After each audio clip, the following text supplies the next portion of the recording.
This is the Detroit Sports Podcast Network.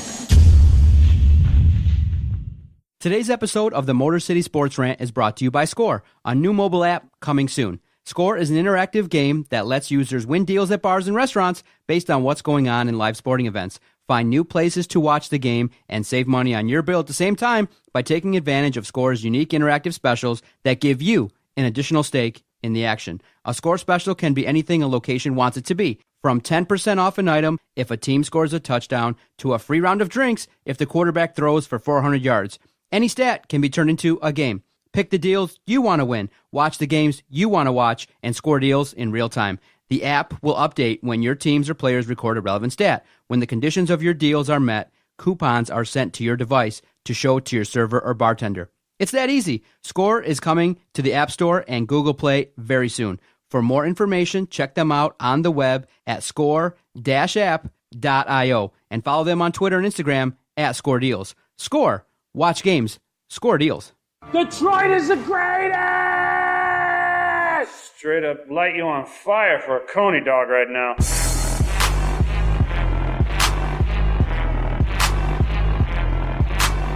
Darren McCarty comes back to Neiman in front of him. McCarty draws. McCarty in. McCarty scores! He makes it a goal! Darren McCarty!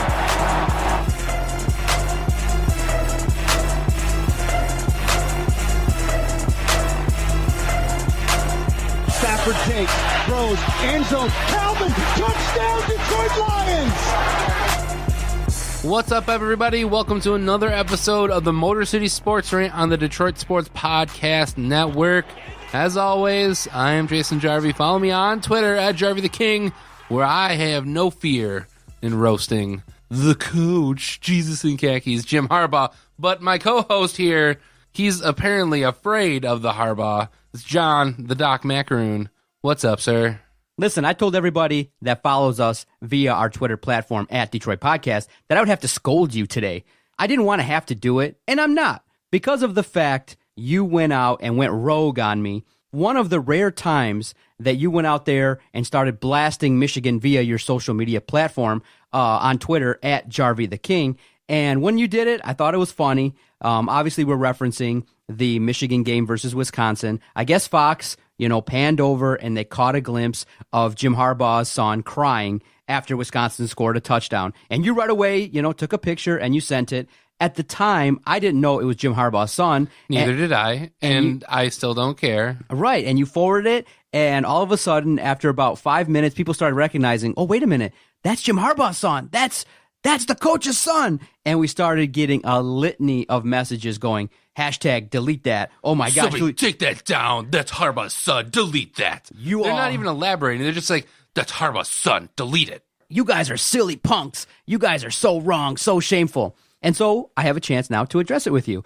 First and foremost, you're not in any kind of trouble, so that's a good thing. Oh man, I was really sweating, Saturday to the now. Well, here's the blessing of doing your own podcast, and here's the best part of running your own thing. Obviously, when we do stuff, sometimes it's a little bit edgy, sometimes it's not exactly PC. Now, we're not at the level of Barstool where we're trying to get into feuds with a lot of different people, where we're putting out that much content where people are ripping it, but...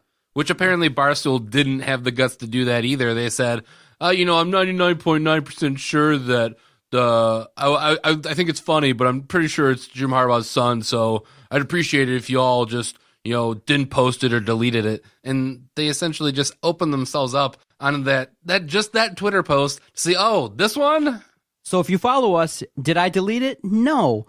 Did people get upset with us? Of course. And I really believe if you're not kind of pushing the envelope a little bit, then you're not doing it right. I mean, it did generate a reaction. I can understand why people were mad because it is a child. It is the coach's child. But Fox Sports got it on television. So now it's out there. We're not exposing it for the first time. Do you think that more people saw it via the television platform or via our small Twitter page? Well, first off, John's statement does not represent my feelings on this matter.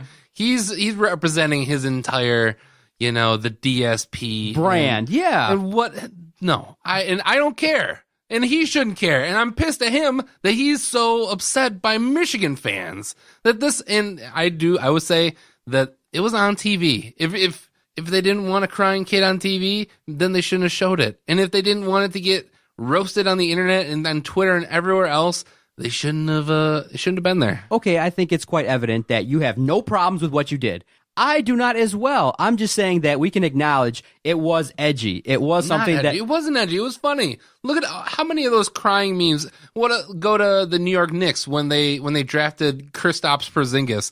They had the crying kid then. Nobody was up in arms when that happened. So you're saying to me... It's just because Harbaugh's kid. And so I didn't realize it was Harbaugh's kid. 2, I don't really care. After I found out and everyone was all up in arms about it, I'm like... What's the big deal? I'm like, okay, so I did my research and I was trying to figure out why are people so up in arms? And one of the first things you texted me when I asked you, I was like, why are people so crazy about this? And you were like, is the kid ill? And I'm like, so I'm looking and do all the Google searching that I can, and I find nothing about this kid that he's sick. I find out that Jim Harbaugh does have a gay son, which that's perfectly fine. I'm not making fun of that guy. And he wasn't the one who was on air crying about it. And it would be fine if he wanted to do it. I'd still make fun of him for crying at a football game. But, and then he also had a son earlier in 2017 that was, born a month early, was in the intensive care for a little while. And that kid's doing fine. And that wasn't the kid either who was crying on air. I can't imagine that they would bring a 10-month-old to a Wisconsin game in that cold weather. Anyways, that would be irresponsible as parents. But so I think this is like a 5 or 6-year-old who's just at a game and he's crying and it's funny. I showed the picture to my wife. I said, look at this picture. It's awesome. She's like, that's hilarious. Did she understand the vitriol and some of the messages that we got? No, she didn't. Did you show her to her? I did. You were like, some people are not happy with what I did. They're like, oh, delete this. And she's like, that's ridiculous. It's hilarious. See, the issue is, though, many people do feel that, like the old gangster mentality that, look, you can attack me man to man, we can fist fight, but wives and children are off limits. And so I think that's... If it wasn't Jim Harbaugh's kid, would they still have that same passion? Oh, that's a random kid. Take that down. Maybe not the couple dozen that we got, but we would have gotten at least 3 or 4 because we live in a society where a lot of people get offended. But here's the thing. We are in charge of this operation. And so I did not delete it. And I said, look, we have an opportunity now to discuss it, to get your viewpoint, to get your side of it. Now, my side of it is yes, it is edgy. It is a situation where you are trolling Michigan fans, and they're not going to be happy. Trolling Michigan fans. They're not going to be happy about it. It is edgy, but I like it. I like edgy. I like the fact you stepped out a little bit. Hey, Michigan fans, maybe your team should just win, and you wouldn't have to deal with a crying kid. Your team is so bad that he's crying.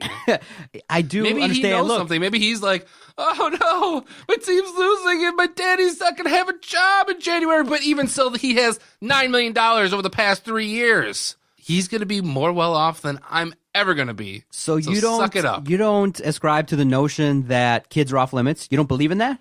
That kids should be off limits for those that were offended by it? In certain cases, yes. This is not one of those cases. This is a case where you're at a national football game that is televised. It was televised on air to millions of people across the United States of America and everywhere else, wherever it is aired over the world. In this situation, this is a football game that really means nothing to anybody else besides really that team and the fans of the Michigan team. And I'm a Spartan fan. I don't like Michigan, so I'm going to make fun of you for it. If I'm not going to make fun of you if like you have some personal tragedy and you're crying about that. Yeah, that's a situation where not going to exploit you, not going to rub it in your face that you're crying. This is a situation, it's a football game. So you're saying to people, relax, it's no big deal. So I mean, if you really do want to go down this train that it's honestly, then you have to put it back on Fox, that they're the ones who, it's their broadcast, they're the ones who put it out there, and it's going to be then out there for everyone else. So then you start thinking, well, then people aren't going to want their likenesses used during broadcast, so you're going to have to either blur out the entire audience and have cameramen never shoot anybody outside of the players on the field, or you're just going to have to play in a stadium full of nobody. Okay, Jason. Now, do you yes, see... no? Wait, do you see things from my side for just a second? Do you see things from my side where you'd say you had a lot of people getting upset and saying, look, you guys promoted this. You didn't have to go do that. You could have just, maybe made a comment or reference it, but you didn't have to extenuate what was shown on TV. No, I don't see your side, because give me a good reason why. Why shouldn't it have been?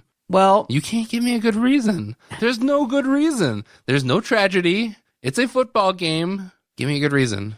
what if someone said that you're exploiting this kid, this poor little innocent kid that he didn't want to be on television? He didn't really consent to it. It's just that he was crying regarding a play, and maybe he wasn't By even going to that game, I think you essentially give up your consent. Yes, that's true. But in the end, though, you could have the choice to not feature it like Barstool did and said, we're not going to address this topic. They could have went and said, look, it was there. It could be removed. It could be, we can move on from it if we just didn't address it. Because Now, did you also notice that the Barstool that said that they weren't going to address that was specifically Barstool Michigan and then Barstool Penn State? They had no issues posting that. Said, oh man, it must suck to be a Michigan fan. Exactly. So no, give me a good reason and then I'll side with you. Until you can do that, no, this is not edgy at all. Okay. This is the crying flute girl. Okay. There's no difference than the Michigan fan with his head over in the defeat Cobra. Okay, whether you believe it's right or wrong, let's just say if we look at it from a brand perspective, okay? In terms of our followership, we gain followers basically every single day, a certain percentage, okay? People have figured out during Michigan games that one of the individuals that's behind the Detroit podcast account is a Michigan State supporter, okay? As a network, though, we have about equal representation, so we always can say that. We have about 50% of the people that do podcasts here support Michigan or other colleges, and 50% support Michigan State. But I am one of the ones that's behind the Twitter page, and they recognize that, during Michigan games, there's a little bit of a slant negatively towards Michigan. So only during that 3-hour window in our entire history of this project do we lose followers. Typically, we lose about maybe 10, 15 followers total during Michigan games because the people recognize, this guy's a supporter, he's a Spartan guy, so let's just let him go. We don't want to support anybody that's affiliated with Michigan State. But if you're building a brand, when anybody unfollows you, don't you think you should maybe look at that regarding any reason why you do something? If you lost a certain percentage of your followers when you tweet something like that, do I not even address it or look at it? Then is the real problem me or is the real problem you, John? You're the one who's running the Detroit Sports Podcast Twitter. You're the one who, outside of this game, is the one who's trolling Michigan. Now let me ask you this. Let's say we would have lost 12,000 followers. If we would have lost 12,000 and we went from 42,000 followers down to 30 in one day, do you think we'd have a conversation about, we maybe made a mistake airing that one? Well, yeah, we would have had a bit count, but we didn't. We lost what, like 10? 10 people. 0.00001% so of the audience. That shows how important this was, and this is all just Michigan trolls. It is. If they won that game, they would have came right back and be like, oh, he's not crying anymore. One, I don't agree with people telling me to delete the tweet because if you don't like it, you just message me, hey, I find that offensive. Do not air that again. That just tells me your opinion. Do you think anybody that's going to tweet me is going to have influence, whether I put up a subject or not? No. It is a little bit narcissistic to think that you can do that.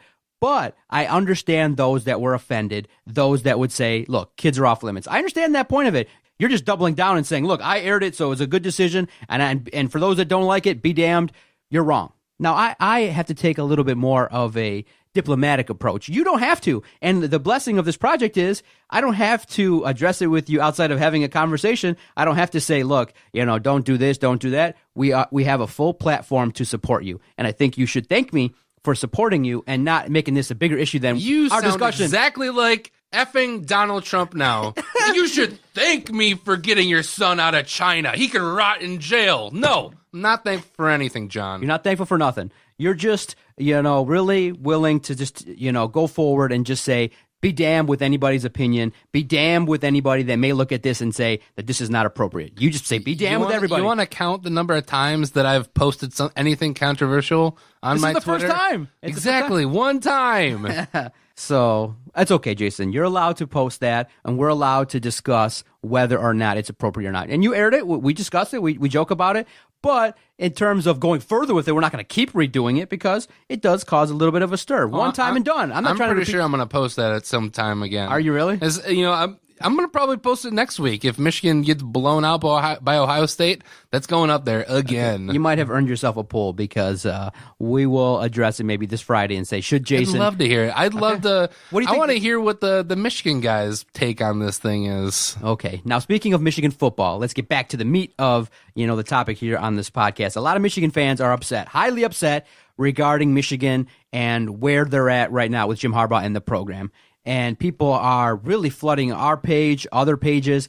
Even Michigan players, ex-players, and current players are beefing back and forth. Braylon Edwards blasted John O'Corn via Twitter. John O'Corn blasting back to Braylon Edwards, talking back and forth about, each other's personal situations. So right now, we, here at the podcast, we sense some uneasiness regarding Michigan Nation and what's going on with them in regards to the program. And I understand people have realistic expectations regarding what Michigan football is. Wait. Sometimes people have realistic expectations about Michigan, where Michigan should be? The ones that say... That's crazy. The ones that say... I don't think they ever had realistic expectations. No, I think there are extremists on both sides. The ones that say Michigan should be maybe a little bit further along, maybe even maybe not finishing third or fourth every year in the Big Ten East. Those that say that, obviously they have legitimate complaints. And I feel like that the ones that are saying that that Michigan should fire Harbaugh or that he's going to never, ever bring any success, that's a little bit too extreme. But the ones that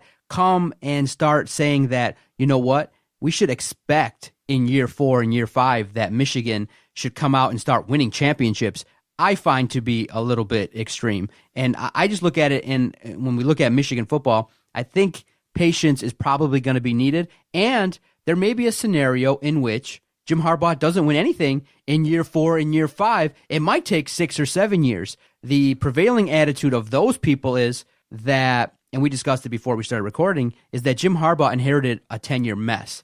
In that scenario, when you view it from that perspective, that Harbaugh inherited a huge mess in terms of recruiting, the fan base, dealing with, what ex-coaches did in terms of their philosophies, that there's no way you could expect him to get this turned around in 3 years. So wasn't Brady Hoke getting top 10 recruiting classes?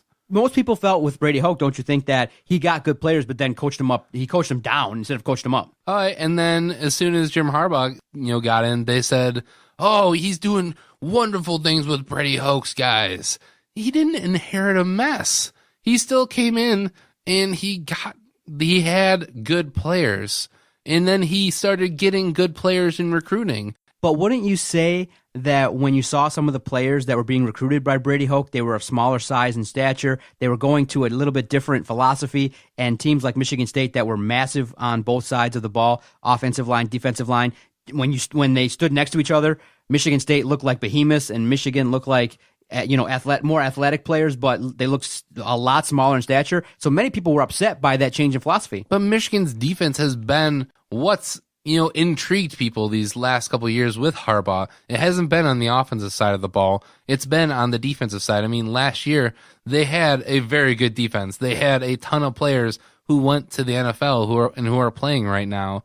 And I think that was probably the biggest criticism going into this year, is that they're going to have to somehow replace all these players. And they came out again looking like they had a very good defense. But Jim Harbaugh didn't inherit a mess. What the problem is that he just can't seem to get it done right now. So I'm not sure if he's ever going to really get to that level that all the fanatics that they think that he's going to be, that they see him as this messiah, that he's going to win multiple national championships. I'm not going to say that he's not going to do nothing ever, but what I will say is I'm just not sure. He's not Urban Meyer. He's not Nick Saban. Honestly, at this point, I think the highest you could hope for Jim Harbaugh right now is to be on a similar track as Mark D'Antonio. Okay, so you co-sign those that are critical of Jim Harbaugh at this point in time, saying that we are disappointed that against top teams, ranked teams, top 10 teams, top 25 teams, that the record is really below average and it's below what it needs to be at this point in time, even after 3 years. I think they should be at least a little bit better. They should be competing against these good teams. They didn't win against anybody who had a winning record this year. I think the biggest complaint, the most legitimate complaint that we hear, and the one that I have looking at Michigan, is after 3 years, you still don't have a stated identified quarterback. You got this concoction of Peters, John O'Corn, Wilton Spate, and none of them to me indicate, or would I evaluate them and say, yeah, those guys can go in consistently and beat Ohio State. Those guys can go to Indy. Those guys can go to a college football playoff and do some things. I mean, Michigan fans right now are biting their fingernails, and they're really nervous regarding Peters and this concussion protocol that he's in, because they know if John O'Corn steps on that football field at home versus Ohio State, you're looking at a route, done. You're looking at a route. And so at this point in time, aren't you a little bit kind of, confused, angry, frustrated, or if you're a Michigan fan, that you don't have a quarterback by now? I think at this point, I might actually put this on the fans and all the expectations that have come around Jim Harbaugh, that maybe I'm not going to put this all on Jim Harbaugh, because look at where he came from. He didn't win any conference championships at Stanford. He made it to one and lost, and he went to the NFL. He had some pretty good seasons in the NFL, but you are playing with professional football players at that point. You made it to the Super Bowl, lost to your brother, and now you're at Michigan, hyped as being Jesus in khakis, that you were going to be the savior of this program, but you don't have the track record. Nick Saban, he went to, from Michigan State, went to the NFL, or went to LSU, won a national championship there, went to the NFL, came back, and he was the savior there in Alabama because he had that track record. He had won national championships. People could expect that from him. Urban Meyer won a bunch of national championships at Florida, going to Ohio State after the debacle that Jim Tressel was at the end of his tenure, and they could expect that out of Urban Meyer, that he could come in and they still have single-digit losses in like 6-7 years that he's been there now. Jim Harbaugh doesn't have that track record. He didn't win any national championships. He didn't win any conference championships. This is what they're really expecting, and everyone assumed he was going to get national championships, and he's probably on the track that he probably should be. This is where he's probably doing better than what people should have expected, and I think that does affect what people's expectations are, that people want him to have this solid, just quarterback every single year. And that's why we've seen in his first year, he goes with, instead of going with a new guy and get some fresh talent in there and let them develop, like in Oklahoma did with Baker Mayfield, they let him season, and you see now he's a Heisman candidate. Instead of going with some young guy there, they bring in Jake Rudock, a transfer student, and they do pretty good, but Jake Rudock's only going to get you so far. Year 2, you don't go with the young guy, you go with Wilton Spate. And now year 3 again, you go with Wilton Spate, he gets smushed, and then you go with another old guy, John O'Corn, he gets smushed and sucks, and then you finally go with Brandon Peters, and you have a lackluster team who's not able to provide for him. Man, it's nice to talk about Michigan in this kind of terms. I know that people... This isn't me being...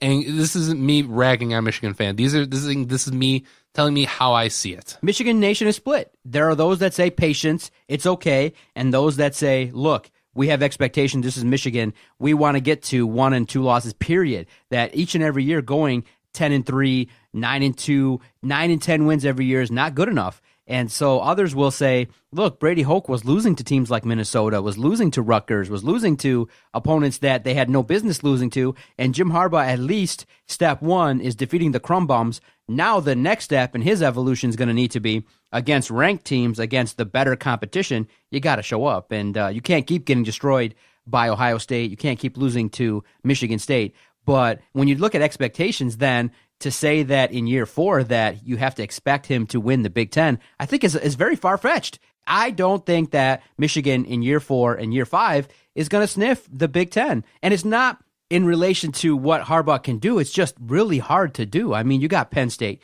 Michigan State, you got Wisconsin on the other side that's bringing it year in, year out. Maybe you just have to start at square one and just try your best to compete against Michigan State year in, year out. Then take the next step and add 2 or 3 more classes.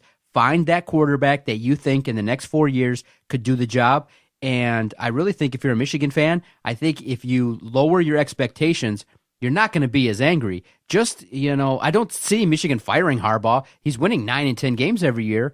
I don't see a scenario in which the majority of the fans turn on him. They are starting to rumble a little bit, more and more because of the fact that against bigger opponents, Michigan on the football field looks inept. They don't look like a quality football team, and they don't see the trend going upward. But going forward, I do see Michigan being in the mix every couple years, similar to Mark D'Antonio. But yes, I do think that the majority of fans that are pissed are sitting now recognizing, oh man, we didn't get the Messiah. We did not get him. We did not get Urban Meyer. We did not get Nick Saban. There's only 2 of those guys, but it's okay that you got. Okay. You It's got okay. a very good coach. It's okay that you got a mediocre coach. Exactly, right? See, you had to throw that. See, you have no problem doing that, but you're all when No you kids post, involved. You post Harbaugh's kid. No kids involved, man. No kids were harmed in the first segment of this podcast so far. Yeah, but it's whatever. good. But Michigan, man, it's great to see them divided. Oh, man, we're in there kind of poking back and forth, highlighting that the fans are divided and highlighting, back and forth regarding those that are complaining versus those that say stay patient. Oh, it's so nice. On the other side, Michigan State, they played really. Did you watch any of that versus Maryland? I turned it off at halftime. It was I watched a little bit of it. And I couldn't do it. Even as a huge Michigan State supporter, everyone that was there was texting me saying the vibe was pretty bad. I mean, the weather was cold, it was snowing, and I don't begrudge anybody that left at halftime. The majority of people that I message and that supported the Spartans went to the game but left at halftime, and that's why it looked so empty in the second half. I mean, it was a poor weather game. I mean, any camera angle, you saw the snow blowing, and Yeah. it had to be awful being out in there. So you want to see Michigan State do better against these teams, but that's just what they do. Hey, you have to give them praise. I mean, they're on track for a 9 or 10 win season, rebounding after a season in which it was devastating. So you got to give Michigan State a bunch of credit. People will complain regarding the lackluster performance against the Maryland, that, the work you threw for less than 50 yards. But in bad weather games in Michigan, old school Big Ten football is going to win out. And if you have a solid running game, if you can win, and like we'll talk about with the Lions, survive in advance, get the W, we can definitely nitpick the performance, but it's okay that as long as you walk away with a W, to kind of maybe critique a little bit regarding what we saw. Aesthetically, could I sit and watch that game for 3.5 hours? No, I could not do that. It was not entertaining. It was not enough to keep my attention when there's so many other things to do. And really, for Michigan State, the only thing that's gonna matter for the rest of the season is what they're gonna do in their bowl game. Whatever they do, Got to win the bowl game, get to 10 wins, and keep it moving. yeah. And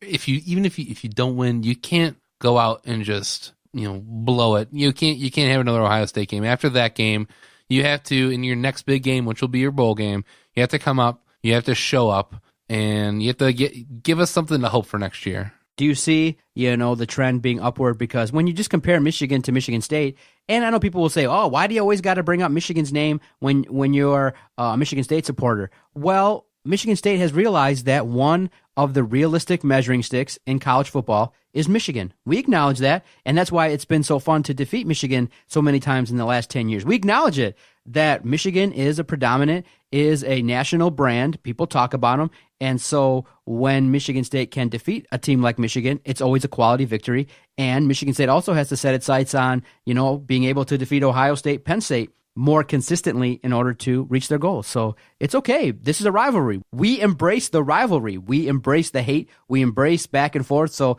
I always look forward to it when Michigan State loses, to hear some of the creativity and the angst that Michigan fans have, and back and forth. And likewise for Spartan fans, it's a fun rivalry. That's what it's about. If you're one of those people that can't handle a rivalry back and forth via social media, please get out of here, right? Oh yeah, Trending upward, though. The Michigan State trending upward, maybe just a little bit better than Michigan, don't you think? I mean, obviously, that's just the way it's been. But I think in the future years, if Michigan fans want to get realistic, your true rival is Michigan State, and that's who you have to measure yourself against. You have to go out and you have to make sure that you beat Michigan State if you want to have any sort of season. Beat us first, and then worry about the Penn States, the Ohio States, and the Wisconsins. All right, quick timeout. We definitely got to recap the Detroit Lions victory versus the Chicago Bears, and we'll do that next on the Motor City Sports Rant. Jason, I want to tell you about our host site, Podomatic.com. When Adam and I first started this project, we were looking for a place to host all of our recorded audio. And at this point in time, we've recorded 700 to 800 weekly podcasts, and we've only used one host site, Podomatic.com. Why do you ask? A great host site. We're able to generate quality links that all of our supporters can listen to across the country and even overseas. Every week I come on here and I say I'm so shocked that there's Tigers fans, Pistons fans, Lions fans, Red Wings fans overseas, and they message us each and every day and they say, thank you so much for keeping us in the loop regarding Detroit sports. And we wouldn't be able to generate the support that we were able to grow this network without a great host site. If you're looking to start a brand new project, you're listening and you're saying, oh, I think I can do a podcast. Doc and Jock, Jason, Vito, all the hosts here on the Detroit Sports Podcast Network. We're going to recommend one host site, Podomatic.com. Big Sean, Juicy J, let's get it.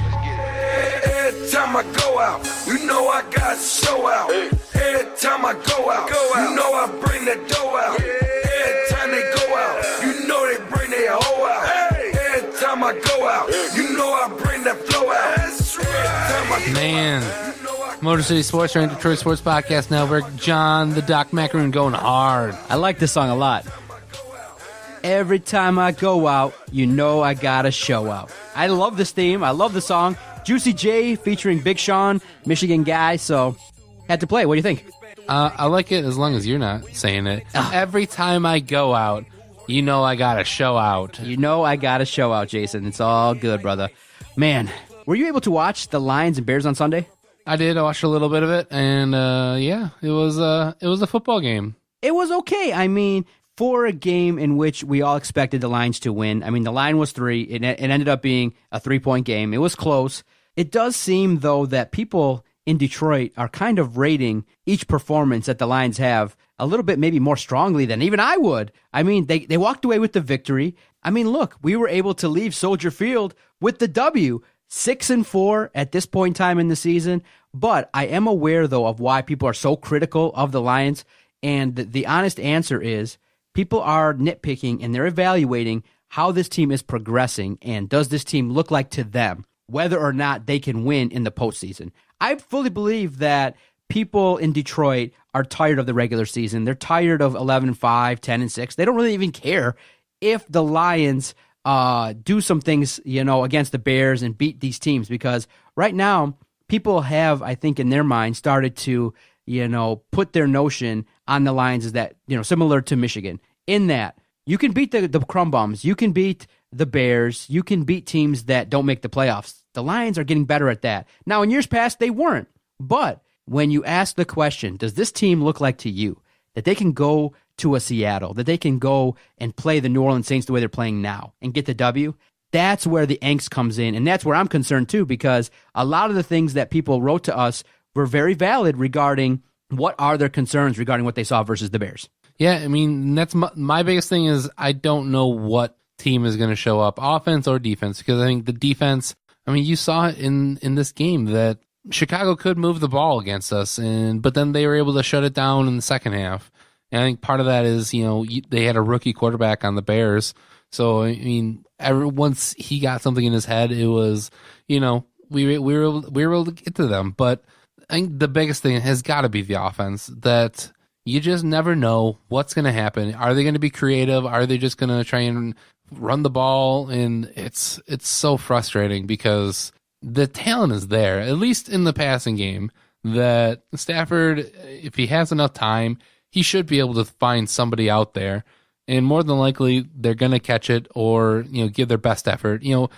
I'm even at the point where I'm not as angry at Eric Ebron because he's stayed quiet and he's pretty much done what he's been out there to do. He's made a couple decent catches, but it's just this offense is killing me. They need to at least be consistent. Get some drives together. The Chicago Bears were able to dominate time of possession, at least through the first half. But you don't give the Lions credit, again, trailing the Bears 10-0, they come back and put together some drives? I give them credit, but I mean, that's what good teams do. You are able to make up when your defense isn't, clicking on all cylinders. The offense should be able to pick it up.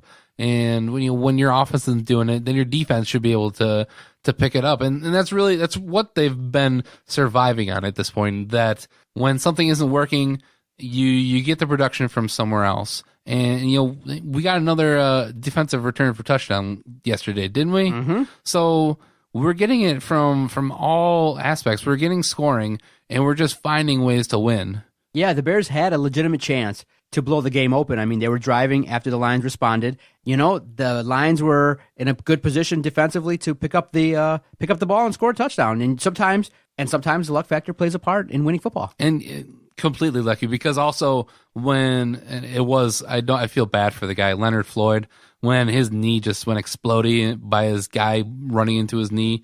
I felt bad for him, but on the inside I was like, that's probably their best pass rusher. And then also Kyle Fuller, probably their best defensive back, had to go out for at least a series. And I was like, that's good for us. The biggest complaint that people talked to us about was that final drive. I mean, the defense all game long made the Bears offense look like they were stellar. I mean, you take the lead. You know, Matt Prater, we're definitely going to talk about him and the quality that he brings to this football team in just a bit here. But people were very upset and very concerned that, look, you got a situation where you can close out the Bears.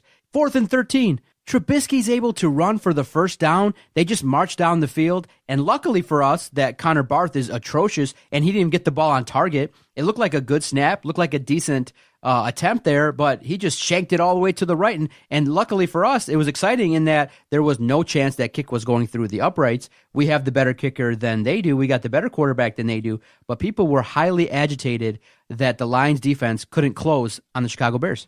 I mean, what more can I say? It's completely frustrating. You lose Haloti Nada, so you have the makeshift defensive line. You got no Ziggy Ansah. You got rookies all over the place. You got the Valuaga, who's constantly messing up, and you can barely pronounce his name. You think the only things you can really hang your hat on, you got Jared Davis, he's playing at a high level. But he's also missing some tackles. He's playing like a rookie. But he's Galladay also had a ball that was in his wheelhouse. He dropped it. Yes, and very much so. And you see the mistakes all over the place. But then there's pieces, and when stuff starts to work together, it can be a better team. Jared Davis, even though he threw his mistakes, you can tell that down the line, he is going to be a very, very good middle linebacker for this team. Darius Slay, they even said it on the broadcast, which it's crazy to think of, but it's quite possible that he could be one of the best, if not the best, cornerbacks in the league right now. Certainly his play in the last couple of games, he's had at least one highlight play where it almost looks like he's interfering with the guy, but he's able to bat the ball away. So, I mean, you got him, you got Glover Quinn. You have pieces, and you just need to put them together, or maybe we have to wait another season to add more. All right, so I put on Twitter, tell me one good thing about the Lions, tell me one thing that upset you, or one bad thing regarding the Lions play. Chris Strip Matter wrote in, didn't like the defensive play at all. I liked when the offense passed the ball. Ronan gets in, one good thing, our D minus our fractured line continues to help us win games. One bad, our run game is only rivaled by our play calling, neither of which I would wish on an enemy. Nathaniel J., defensive end play was abysmal. Paul Aoto writes in, we play down to bad teams, and it's not a good trait. We have to lose that. A win is great. I love our Lions. Wish we had a running back like Mark Ingram. Ron J. writes in, the good thing is that they won. The bad thing is how they won. Daryl Kelly, good thing Matt Prater, bad for the second straight week, way too many rushing yards given up by the defense. So a lot of people are definitely looking at the line play and going, what is going on with that defense? Why is it that other offenses that maybe aren't as stellar as they appear seem to play the Lions a little bit strong? You had the Browns and the Bears back-to-back look pretty stellar on offense. People were like, scratching their head. I think, though, one thing you do have to take into consideration for both of those two games is Browns' run game isn't that bad. Isaiah Crowell isn't that bad of a running back. And the Bears actually, as bad as they are, their run game is one of the best in the league with Jordan Howard and Tariq Cohen. It's overshadowed by the deficiencies on the Lions' run game because we just can't seem to get anything done. I'm almost starting to believe that it's not just the running backs, that Amir Abdullah does show some flash. Theo Riddick does show some flash. I think I talked about it last week, but Jim Bob Cooter, the guy just doesn't know. He doesn't get running the ball. And he said it over in the offseason. He said, hey, I had to go and watch the tape because I'm not really a run guy. Yeah, clearly you don't know how to run. And maybe it's a combination of him and the offensive line coach that they don't have a good, run block scheme. But you see teams, I mean, the Bears, the blocking, it didn't look like it was difficult. They weren't running all these crazy plays. They were just able to get their guys into open space. And for whatever reason, we just can't do that. Couple more quick points. I threw out an interesting point on our Twitter page. People did kind of gravitate toward the question, and people were wondering, it kind of goes to show you the perception of these two players. I asked, who's the Lions MVP? Is it either Matt Prater or Matthew Stafford? Overwhelmingly, 65% of the vote that chimed in and voted on our Twitter page at Detroit Podcast voted Matt Prater, MVP of the Lions.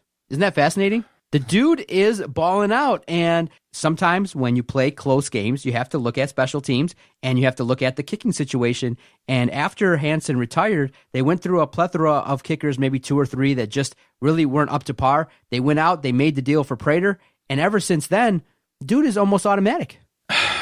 This makes my head hurt. And the fans vote Prater. I feel sorry for you fans. And Go Lions! Yeah! I think the fans who vote Matt Prater as our MVP are the same ones who are SOL, that they say same old Lions, that they're hanging their hat on their kicker when you know that Matt Stafford is keeping us in these games.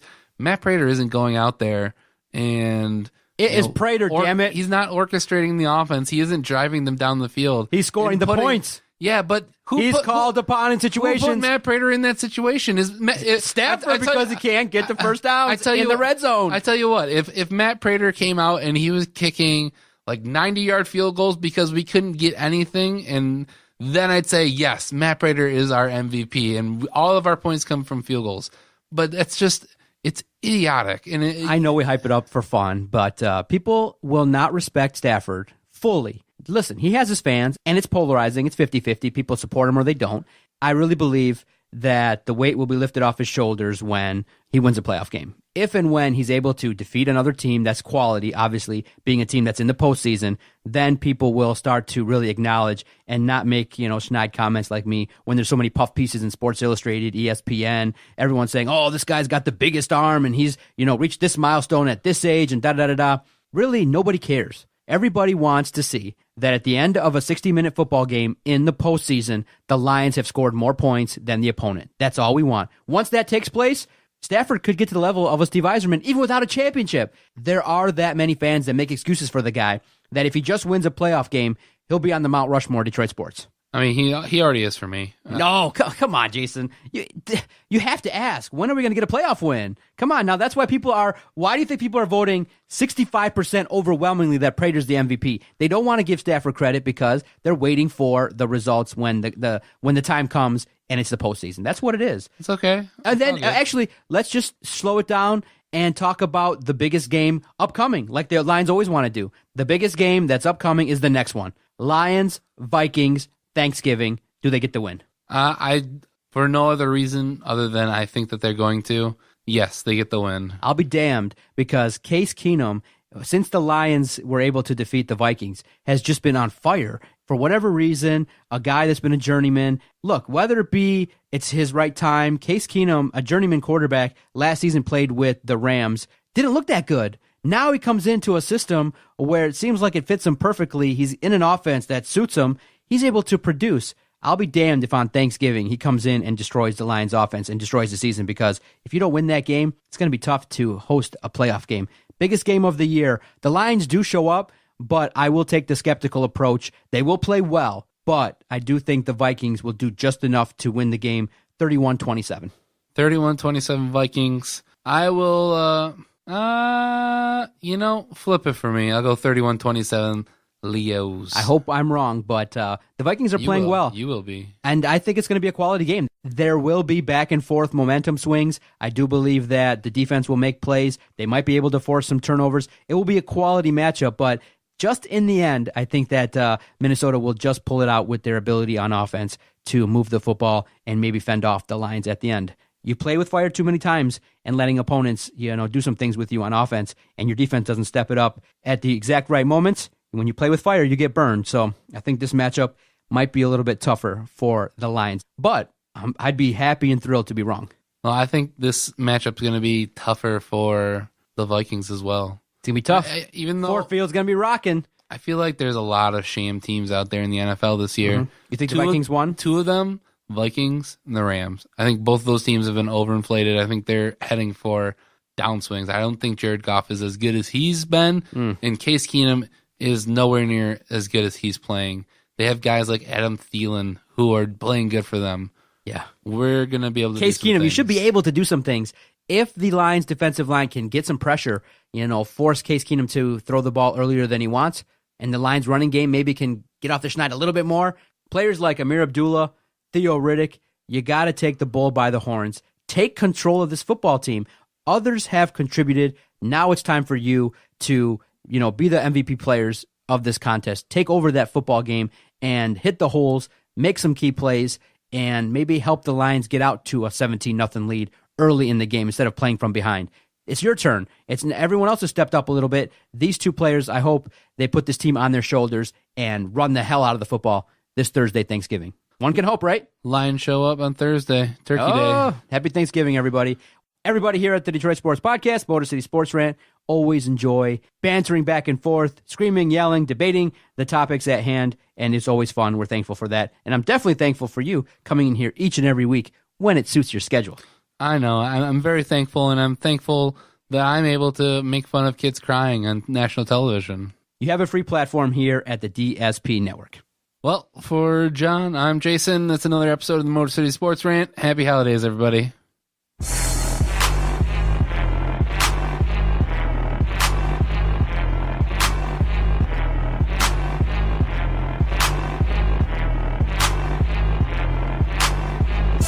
Okay, nice idiot.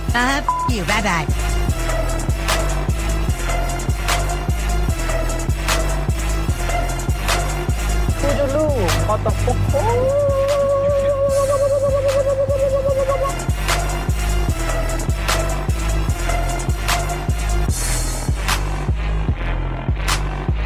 Good day, sir.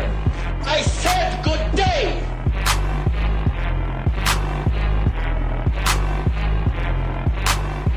All right.